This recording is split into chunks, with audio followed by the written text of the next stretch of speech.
Latina and Latino history is American history. Indigenous and Spanish-speaking populations have lived in what is now the United States since the 16th century.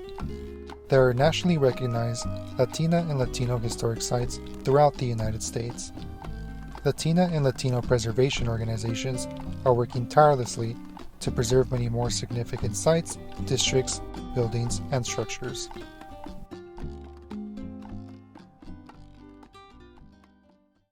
I say that history is a binding agent.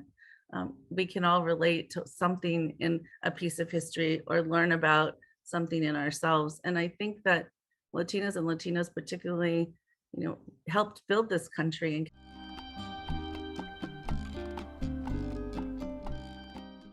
This project came to be also as part of the Unrepresented Communities Grant from National Park Service. And National Park Service, the grant was awarded to DAP, so the Department of Archaeology and Historic Preservation of Washington State, and then through the Washington Trust, and then through Artifacts Consulting. The contract was to provide for 2 sites of national significance that could potentially become national registered standalone nominations. One of the important things to note in this nomination, it's really a nomination based on the cultural significance of the school, of the cultural significance and its relationship to the Latino community in particular, although it has associations with other communities too. Manuel Barron bought it in the 50s, and then he opened his barbershop there. So it was the Barron's Barbershop. But then at the same time, in the evenings, it was used to house the Hispanic American Social Club. And that's, we were not able to really kind of like dig into this history, but we know that that social club happened and that it happened in this particular location. So navigating kind of like those aspects of buildings under the Barron House, for example, it's changed considerably from the time it was originally bought to the time it was a barbershop to what it is now. But it's still that place where those events happened. It was never about how the house looked. So I think the biggest challenge is kind of like presenting cultural significance as the point to take into consideration and really almost not consider architectural integrity because it is not the subject at hand in these nominations. So we were founded in 2014 to address needs that many of us working in the field of historic preservation, whether formally like in paid positions in nonprofits or government or firms, or in addition to people working on the ground in grassroots setting or in volunteer roles. While I was on staff at San Francisco Heritage, me and my colleague Laura Dominguez attended a meeting of Asian and Pacific Islander Americans in Historic Preservation, otherwise known as APIA-HIP. And that organization was they formed in 2011. So we were very inspired by their work and discussed the possibilities of starting a similar organization that focused on preserving Latinx heritage and mentoring emerging practitioners. I think when you add layers of history, those that have already been represented feel like they're losing something. And I think LHC has taken the right path to say, it's not an either or situation, it's an and situation, and that we're better when we expand the knowledge of history that we have.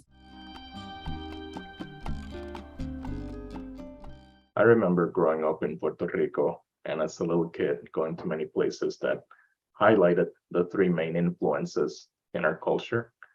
For instance, I remember going to the Parque Ceremonial Caguana in Utuado. It has several batallas, ceremonial courts where, among other things, the Taino Indians would play a sport. My family also went to Fiestas Patronales. The more famous ones are the ones held in Loíza Aldea, where bomba and plena are played. And bomba is a music developed by Africans who were brought by force in the slave trade. And it's music that has heavily influenced music like salsa. And we would also go to El San Juan, with its huge Spanish fortifications.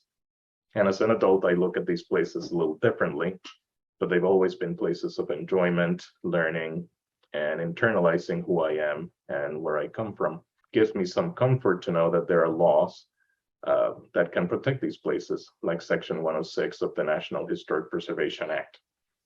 It's a law that's overseen by my agency, and it requires federal agencies to very consciously consider how projects that they may carry out, license, or assist may affect properties like the ones I was talking about.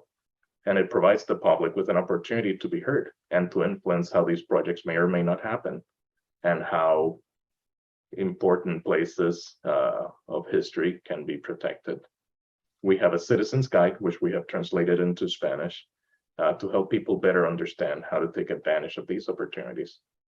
And I hope that many out there get to read it, and that it prompts some of them to get actively involved in preserving our collective history. I just encourage people to remember that it's such an important aspect of our everyday life to relate and connect with our neighbors, whether they're Latino or Asian American or a new person to our country. Like, how do we use culture to remind each other that we're all kind of the same, mostly the same? And I think more than ever at this time in our existence, finding things that bind us are so important to soothing and solving the strifes that we see in society every day.